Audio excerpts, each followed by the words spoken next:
dhiirtinis ni tumamti nis ni tumti garuu arafa hecha tumame baga tumamee fi silaa arra sababa arafeetiin lubbuun baate illee ani sheenaatti hin qabu maaliif mucaan kun foon kiyya namni waan kana dalagees jaartii arafeeti tamam bo arra simbaan eebar gruupii sitoonimi eebar gruupii sitoonimi an gruupii ni sintum abo Direct mereka nak foto kau mana? iga kiyya simbaan ni babadan simbaan yerusaan garuu dhalaadha mee maan beekenya nutis beeke aaraan nu fidee sila edaawu sibira dhufnu ture gartee babaan guftatte sigara akkasitti hordoftoota gartee arafeetu gartee arra obboleessa keenya gartee arra miidhame haala miidhame haakama geeffannee dhufne rakkoon qabu warri tumes beenya jirra baranne ol ba'ee dhaadachaa jira eenyu katee beenya jira kannaatu faala gartee inni Mahammad. Assalamualaikum warahmatullahi wabarakatuh. Hordoftoota kabajamtoota keenya jirra jirtu isiniin jenne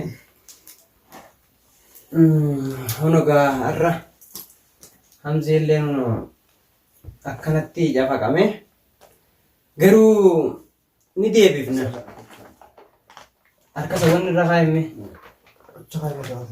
dawaa yoomna sumaataa wayye qottu bara yoomillee irraa kafallaafiin isiniin jaa ni deebi'e jechuun akkanatti nafu akka rakkatanitti nafu garuu nutilleen ni arganna jenneetuma yaadnee yogguu san keessatti akkas jechuudha hordoftoota keenya amma gaa'unoo mana akamaa wallaannee waan kan hunda akkanatti hasheenee finne waan hundaafuu gaa ni beeytanii ijoollee akkasitti nu yala jirtu saniis waa takka rakkoon qabu nuti irraa kafallaa miti irraa kafalla garuu hamzee harkee haalaan sirquu jira ati amma akka idaatii miti dawaan hundis fayyadeemi dawaan na fayyadee waa takka yaadiin nu jira naacha akkana taate arrallee burullee nin jiraanillee waa takka rakkoon hundi ni dabartiyyi silaa kaameraa kana warra hubatte adawwiin qaba awwa adawwii gammadan gijee kan na harkanii yeroo kana na harkan gammadan adawwii si qoftiin qabdu yookaan nin qaba haa ta'u beekadhu waan keessa jiru gartee hordoftoota keenya hamzeen akkam jiraa warra karaa keessaatiin hamzeen akkamii wayyaadhaa'ee warri jaan hedduudha beekadhu saniif jechuudha gaa hordoftoota keenya waan hundaafuu maaliin jabee ta'an hamzeen anaa jecha akkana ta'e arras borus si wallaana si bireen jira waa takka yaadini isiin immoo jazaa rabbiin haa kabaluuf mucaa ati mi'iyyoo sawuliyyoo ni gartee nama ettee jala deemte san namaa miti fayyadusaan baantu ani beekadhu hamzi haadha ilmaaniiti jechuufi malee kana durallee qillees gartee qillees na biratti hin deebisin qilleenis na biratti hin deebisin ammoo mucaa kana mee hundee mucaa kana zanni itti badee hin ture dhiifama hundee seenaa dhiifama tole Assalamu alaikum hordoftoota gartee arafeetu arragaa kan as dhiyaanneef gaa obboleessa keenya gartee haakama geessinee arraan tana haakama irraa finnee jechuun jiruu rabbiin qabu eda gartee halkan keessa isaa dalagarraa deemuu itti bahanii namatti bitanii jechuudha. Jaratan illee dhaadachaa jira. Akka addatti. Ammoo wanni isin naa gootan. Jara san naa bartanii.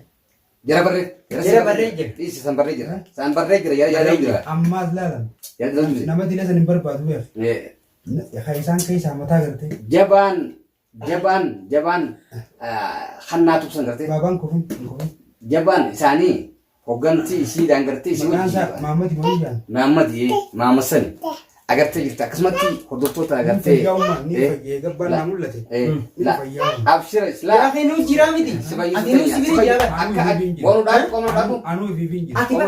Kanaaf eessa akka seenan dalagaa jirra akka malee gartee isaan san akka fedhallee yoo jedhanii akka nu yalaan baay'ee shakkii qabnu agartee har'a mucaan kun nama ilmoo guddifatu. Ilmaan guddifatu. Yaa isiin isa eega falee hojii isii manaa baate isii hojii isiillee na biroo lafa qorqoraan keessatti mucaa kiyya kana inni kufa wanna sanirraa duneeyyaa mi. Akkasitti isiillee gartee waan takka qorinne hojii eegabbaan nu mul'ate abbaan gartee kana godhe eega mul'ate. Iyyatiin hin booyin qottu.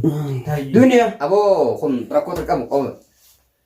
Duniyaa isaan godhutti gartee kana jedhutti insha Allah ta'ala inni baafatu. Maaliif arra obboleessa keenya akkana godhanii agartee inni akkuma isaan itti yaadan dhufatanitti itti yaadu jiruutis. shakkii qabu kanaafuu hordoftoota gartee arafetu umaan shakkinaadha insha Allah ta'ala bira geenya agarree beenyu waan ta'eef kafaluchuun keenyas naafan qabu asumaanuu gaajaatii gartee hamzee kun gortee Muhammad kunoti haashin isii dhiisaa waan fudhee ammoo eega kalee nuti dhaabbatte isii turis gartee akka malee rakkattee gartee akka malee boo'aa gartee gajaarsa keenya miidhamee jechuudha. Akka yaadi wallaan jedhanii waan hundaan anaasi wallaana maallaa kiyya hasib ba'u waan takka suma bira jirra. Salaamtaa qabdu. Gabbaan naa mul'ate.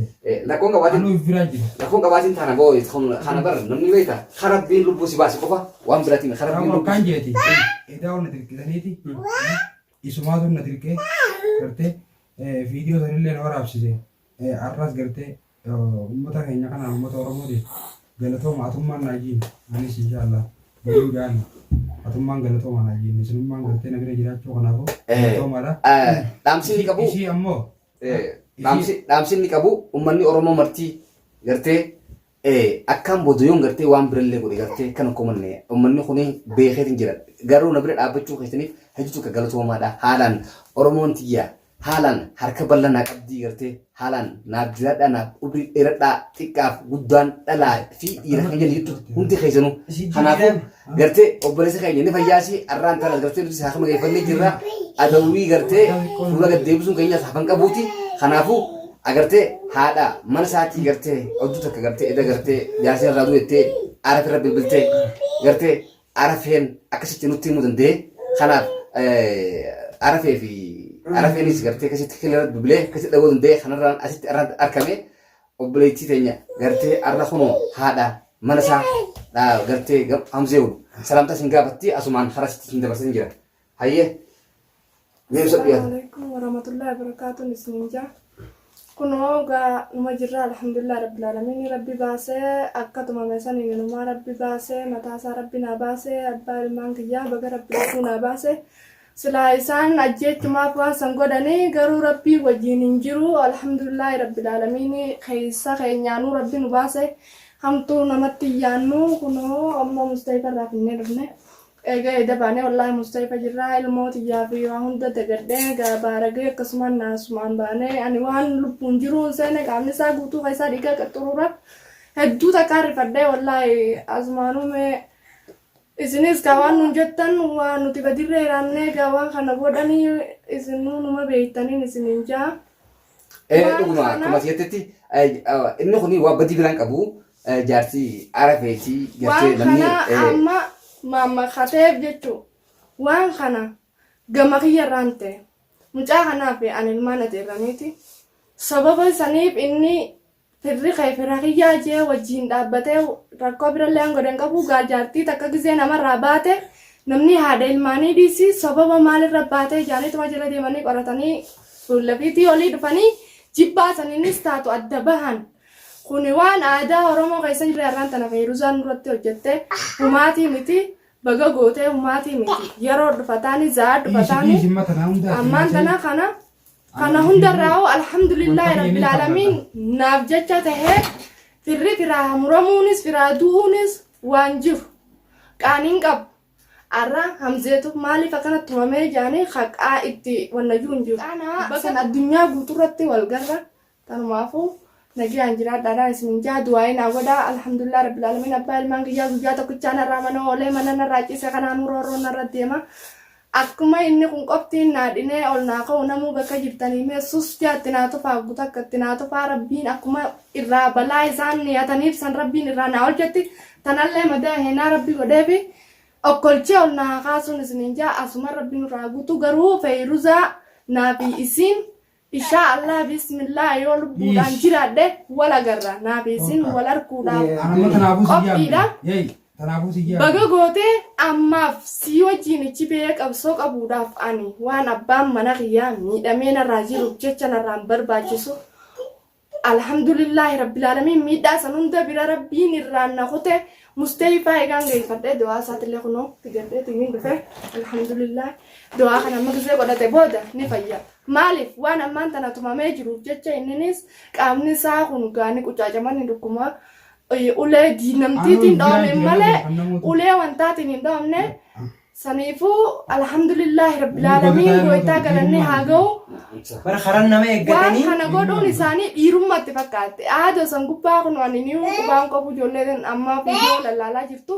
Bara kana dhaadannaan viidiyoo irra jiran jaan dhaadannaan namaa silaayif dhaadachuun isaanii waan kana goonee jaaniif dhaadatanii balkaasuun isaanii maaliin dhiira taanaan dhuga dirqaman qabdu isinis hin fadhu jettee achi baatee akka dhiiraa tokkotti maaliif irraan dalagin hattuudha basaastuudha malee gantuudha tun ifiifuu gantuudha jaartiin ala ta'edha gantuudha. Dhokattee huruma teessee dhiiratti bittee isa kana akkana godhuun kuni ani akka waan diinamtii takkanna laalamti kana garuutu namni waan kana baasu namni dhiigaa hambaa abbaa hamzaa baasu ana arraas boruus fayruzaadha tana waan inni isin hin jiru bizeen irra geenye agartanii saanuu nagaa jiraadhaan isin jaa Yaa galatoomii obboleettii ta'e atiilleeni hedduu takka galatoomii. Ammalaan afaan daddeerachuun dubbii dana yala balleessuudha. San nuutu jira garuu isaan dhokatanii akkanatti cafaqanii akkana miidhaa irra geggeessanii nuut jira nuut raafatan. Dawaan kalee fudhadhee dhiisi mataa. Dawaan fudhadhee jiran abbaan naan bulachuu Durumaan jira wayii gartee naam Bakkattoon tun Miilli akkami? Kam si jira Awamma miilli si qooree miilli alhamdulillah isaanuma miilaan irra deemee bara. miilli ni miila suma cafaqayyaa. ni beekta ilma namaa kun beeki namni hattuun beeka guura ma dhawtu gartee bikka nama dhawtu laallattu. Mucaa fuudhee gattaa jecheen. Gattaa achi deemi Gattaa waa takka yaadin nuut jira nuut deebisa tana hunda dachatti. Ni geeffannaa. Doorrifamu meeqa dura rakkoo arguun waan gaariidha. Waan hedduu si barsiisa beekumsa hedduuf keessaa qaba. Waan tokko rakkattee arguun haala gartee diinni keetti si deemuu fi haala gartee ati ittirraa holattee jalaaf kaasuu dandeessu abbaatu if godha kuni rakkoon qabu. Taane garuu anaaf jecha ta'e haa galatoomu baay'ee galatoomu illee galatoomii qaaxira bulte mucaa fuudhimee gachiibsi yaa daa'imni illeen nuti maal ciifna osoo diina alaa qabnu ciifna. Nuti tateenyaatti isa. Tateenyaa dubbatin afaan dubbannuun hin qabnu akka afaan jechuun amma ciisan jechuun lammata du'aa jechuun amma hanga nu beekta rabbii dubbis dhaqame san jara waan taane waan ati taate daran isaanirraan baasuun shakkii takka qabu kun jara sarara dubbutetti abaddan wanni naa guutuu ayyee abbaan naa mul'achuu. abbaa mul'anne agarree nuti maal eeguun dhaadan eefiifuuf baasan waan hin joon hin qabu dhaadatanii garuu isaan jara faan jechuudha. Akkuma ishii bira jirtanii miti.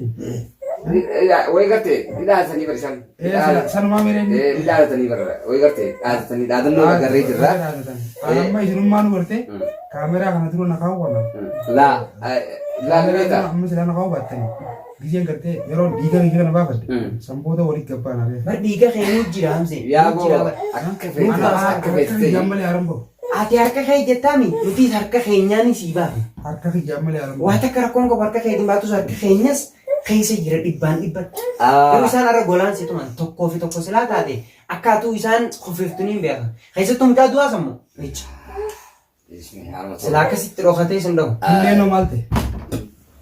egaa akkasii hordoftoota gartee arafeetu gartee waanni gartee arrate gaddaa nurraa gartee inni dhiiraa gartee inni dhiiraa dhala ofaas mudannee waan mudannee jirtu addunyaa irratti nuti kana garuu dachaan baafachuun keenya hafan qabu arkuuf teessanii nutis gartee gaadanii nama dho'uun nama yaammachuun dhiiratti beenya gaadanii nama dho'uun ammoo san gartee lunya garaa bishaanii beenya.